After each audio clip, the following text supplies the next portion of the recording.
En memoria de todas las víctimas del terrorismo y en especial de las que perdieron la vida en el atentado de ETA contra la Casa Cuartel de Zaragoza, ubicada en la Avenida de Cataluña. Y en agradecimiento a todos los compañeros de los cuerpos de seguridad, bomberos, sanitarios y vecinos de la ciudad que colaboraron en esos momentos tan difíciles. Atentado Casa Cuartel de Zaragoza. 11 de diciembre de 1987. El atentado contra la Casa Cuartel de Zaragoza se produjo el 11 de diciembre de 1987 en la ciudad de Zaragoza, y fue perpetrado por la organización terrorista ETA. Consistió en la explosión de un coche bomba con unos 250 kilogramos de amonal estacionado junto a la Casa Cuartel de la Guardia Civil de la ciudad, ocasionando 11 muertos, entre ellos 5 niñas, y 88 heridos, la mayoría de ellos civiles. La autoría de la matanza de Zaragoza correspondió al Comando Argala, un comando itinerante de la organización terrorista compuesto por ciudadanos franceses que regresaban a Francia tras la comisión de los atentados, al no tener las autoridades españolas jurisdicción en territorio francés. Años más tarde, entre 1989 y 1992, fueron detenidos tanto los autores materiales como los intelectuales del atentado en varias operaciones policiales. El atentado de Zaragoza se produjo solo 6 meses después de que, el 19 de junio anterior, ETA materializara la mayor masacre de su historia, al colocar un coche bomba en el aparcamiento de un centro comercial de Hipercor en Barcelona que ocasionó la muerte de 21 personas. Durante ese año 1987 se intentó entablar negociaciones entre la banda terrorista y el gobierno de Felipe González, que se dieron por finalizadas el 5 de noviembre con el Pacto de Madrid, con el que los principales partidos políticos españoles firmaron una declaración conjunta, con la que denunciaban la falta de legitimidad de ETA para expresar la voluntad del pueblo vasco y, consecuentemente, rechazaban su pretensión de negociar y emplazaban formalmente a la banda a abandonar las armas. El atentado de Zaragoza fue interpretado, por tanto, como la respuesta de la organización terrorista al acuerdo alcanzado por los partidos. La dirección de ETA en esos tiempos, correspondía al colectivo Artapalo, responsable de algunos de los atentados más sanguinarios de la organización y desarticulado en 1992. Objetivo: la casa cuartel de la Guardia Civil en Zaragoza, situada en la Avenida de Cataluña, era un edificio de 4 plantas, sin protección especial, en el que habitaban unas 40 familias de guardias civiles, un total de 180 personas.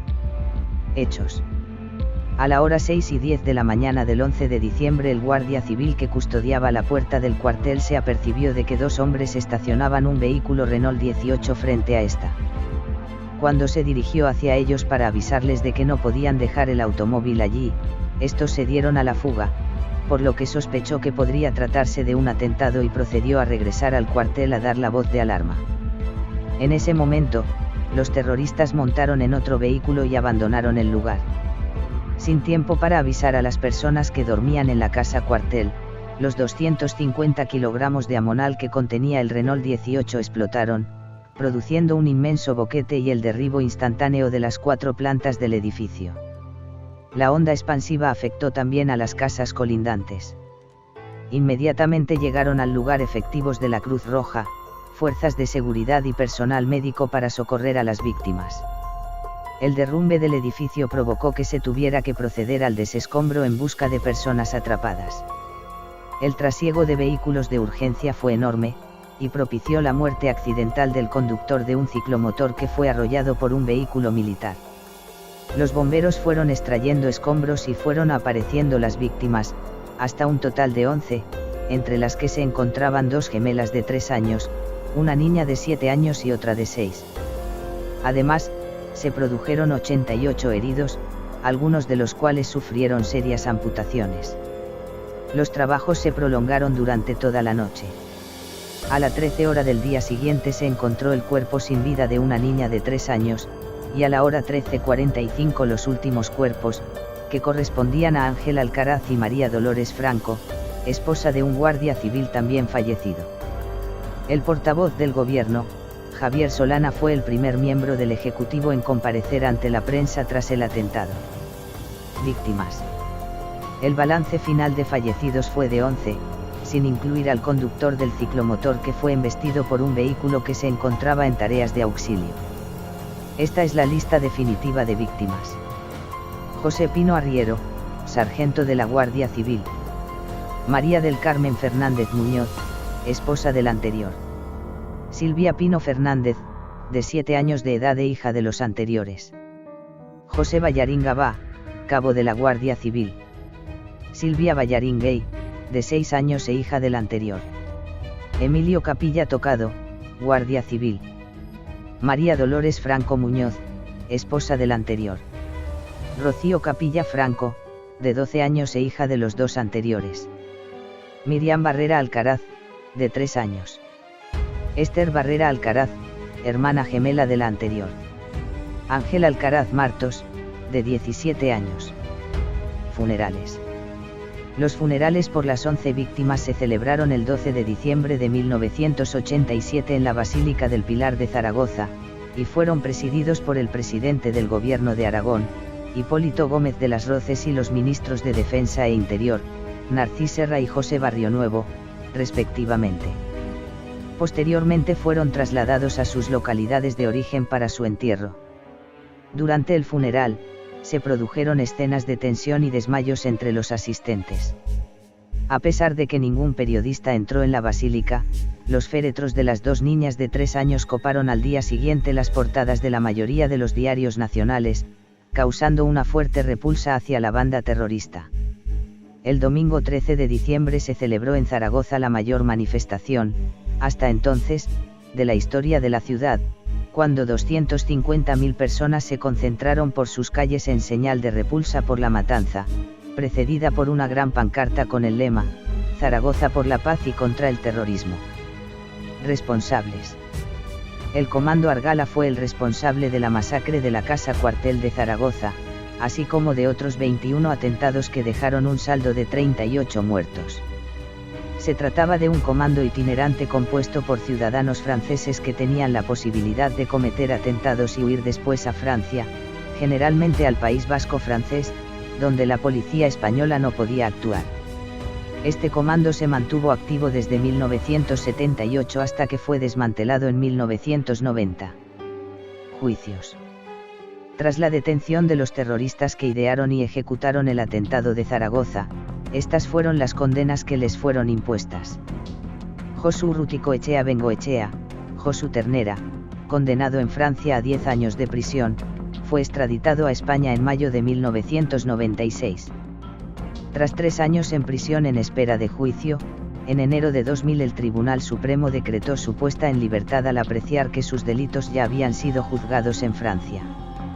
La Fiscalía y la Asociación de Víctimas del Terrorismo recurrieron esta decisión y Josu Ternera volvió a ser imputado como inductor del atentado, pero no compareció ante el tribunal y huyó de la justicia, siendo cursada una orden internacional de detención contra él y siendo detenido en Francia el 16 de mayo de 2019. Francisco Mujica Garmendia, Paquito, el 18 de junio de 1993 fue juzgado por el Tribunal Correccional de París por los delitos cometidos en suelo francés, y condenado a 10 años de cárcel por ordenar y proporcionar los medios materiales para los atentados que cometió el Comando Argala. Fue extraditado a España el 8 de febrero de 2000 y juzgado por la Audiencia Nacional, que le condenó el 3 de junio de 2003 a 2.354 años de prisión por 11 delitos de asesinato y otros 88 más en grado de frustración. Joseba Arregi Erostarbe, Fittipaldi, fue juzgado con Paquito por los mismos cargos y su condena por el atentado de Zaragoza fue también de 2.354 años. Henry Parot, Unai, fue juzgado por la Audiencia Nacional el 8 de marzo de 1994, siéndole impuesta la segunda condena más alta de su historia, 1.802 años de cárcel por el atentado de Zaragoza. Con 82 asesinatos a sus espaldas, Parot suma en total 26 sentencias condenatorias con las que acumula 4.800 años de prisión. Jean Parot, Jacques Snall y Frédéric Aramboure, capturados en Francia, fueron juzgados el 19 de junio de 1997 por un tribunal francés, y los 3 fueron condenados a cadena perpetua.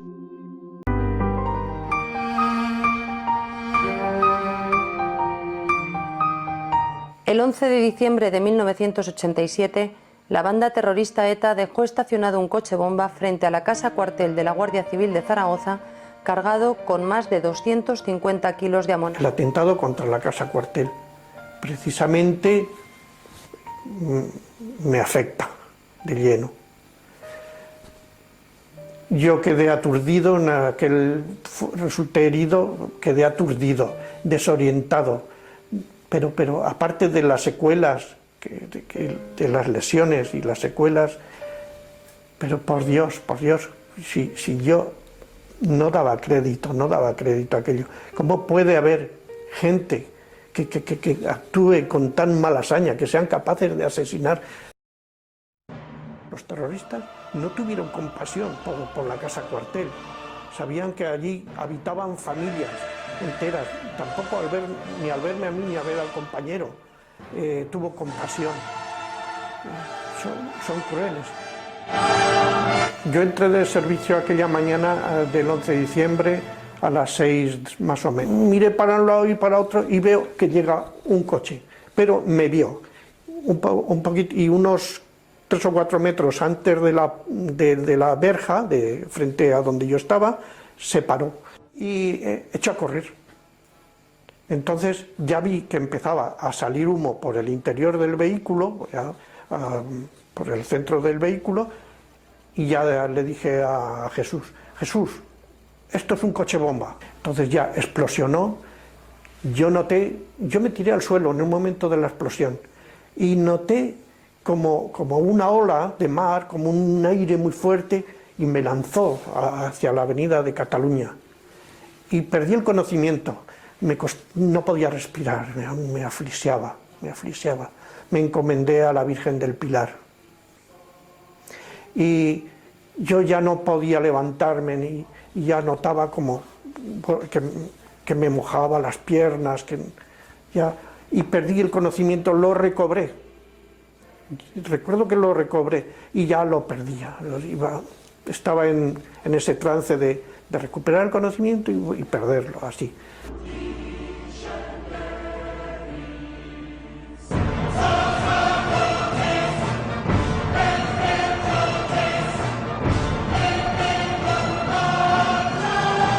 En aquellos años 87 quien tenía capacidad de hacer aquellos atentados no era otro que la organización terrorista ETA. Tira una fachada entera, el artefacto lógicamente tenía varias fachadas, varios laterales, tira la fachada entera. Pues yo vivo en León Felipe, oí perfectamente la detonación, algo ha pasado, tengo un uniforme en casa, eran las 6 y pico, yo entro a las 8 a trabajar, me vestí y me llamaron y tenía un coche abajo.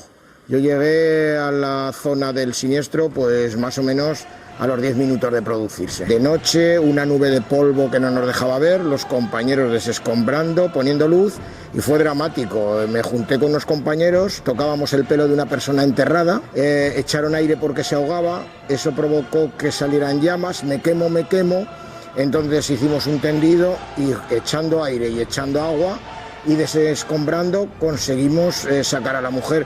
Yo recuerdo que estaba enterrada pues lo que es mi brazo, porque yo le tocaba el pelo. Esa mujer vivió después, pero fue dramático y fueron unos segundos absolutamente intensos y dificilísimos.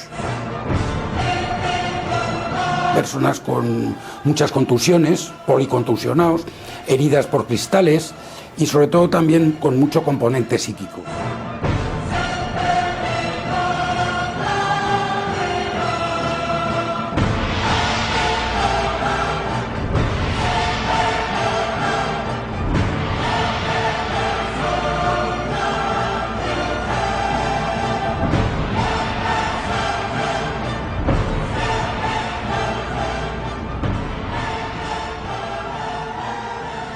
Calle muy estrecha, con lo cual la onda en el fenómeno de las explosiones, contra más encajonemos a la onda, ella con más poder destructivo tiene que salir. Hacía una semana o dos que había hecho cargo yo de la comandancia. Para mí fue lo más doloroso que me ha pasado en la vida. Pues ruinas por todas partes, no te metas por aquí porque esto está para caerse, la gente sacando ya a los muertos ya de la zona esa. Es tremendo, fue un acto tremendo. La misa, con todo aquel cortejo de ataúdes por ahí y demás, esa cosa no la olvidaré en la vida.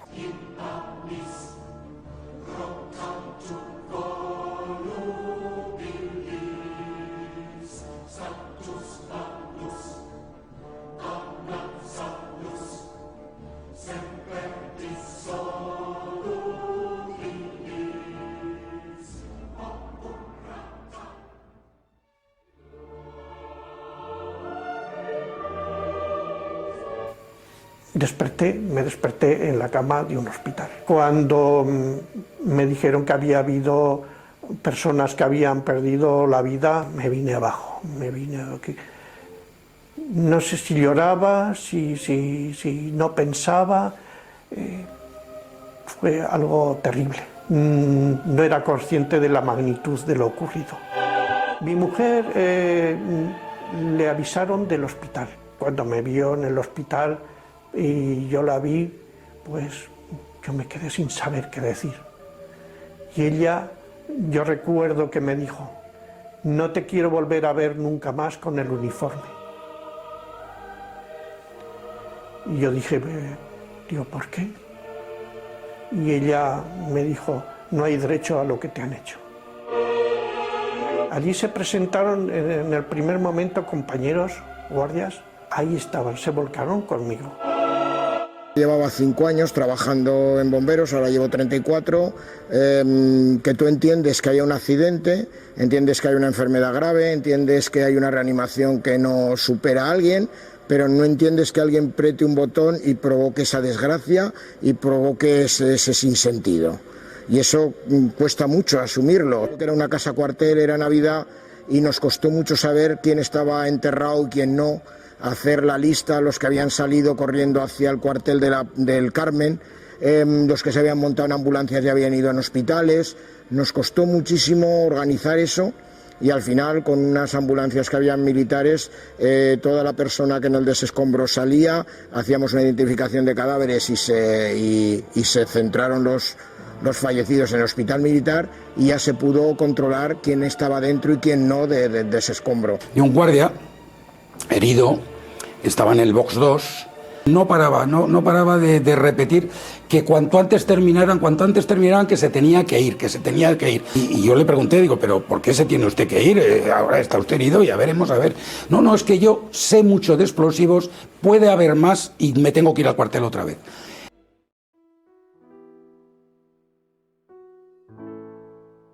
Dejamos 2 boxes específicos y además pusimos en marcha un segundo quirófano de urgencias. Ahí en el clínico siempre hay un quirófano preparado de urgencias para en cualquier momento, pero por si acaso dimos la orden de que dejaran otro quirófano más.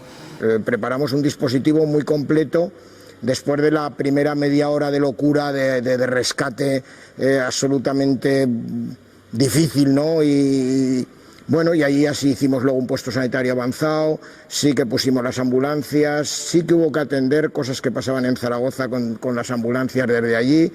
Bueno, fue intenso. Yo recuerdo que el último, antes de meter la maquinaria, pues hacia las 5:30 salió el último cadáver, ¿eh? Y el esfuerzo fue grandísimo. Destacar la labor de los bomberos, que se personaron todos. A las 6 de la mañana los que estaban de noche, por la mañana los que iban a trabajar, y todos los demás, incluso los de tarde, algunos estuvieron y otros esperaron a hacer el relevo. Fue sencillamente el trabajo de mis compañeros de bomberos, pues como siempre, heroico. Hay que reconocer que quien montó todo el sistema de evacuación lo hizo muy bien, en el sentido de que consiguió el no llenar los hospitales, ¿no?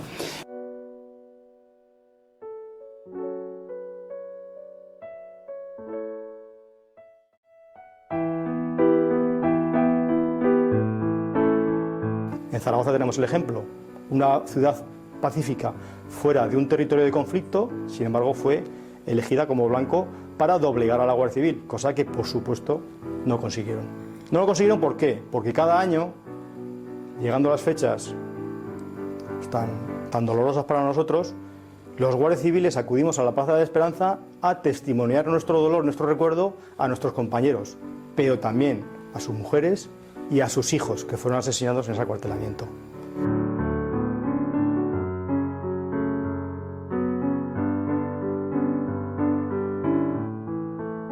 Me asocié en la Asociación de Víctimas del Terrorismo. He tenido la suerte de conocer a muchas personas resignadas y personas muy buenas que jamás se han tomado la justicia por su mano. Me abandonará todas las sensaciones vividas allí, ¿no? Y sentir que es una incongruencia absoluta que un ser humano provoque ese sufrimiento. No tiene ningún tipo de justificación, ni político, por supuesto, ni de ningún tipo, ¿no?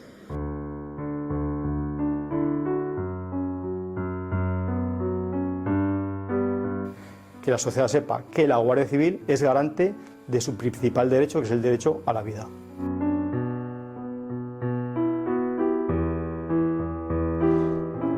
Llegamos a Zaragoza en el año 82. Encima justo del economato vivíamos nosotros. Cuando nos dieron el pabellón estaba de 2 meses, arreglamos todo y ya ellas nacieron ahí.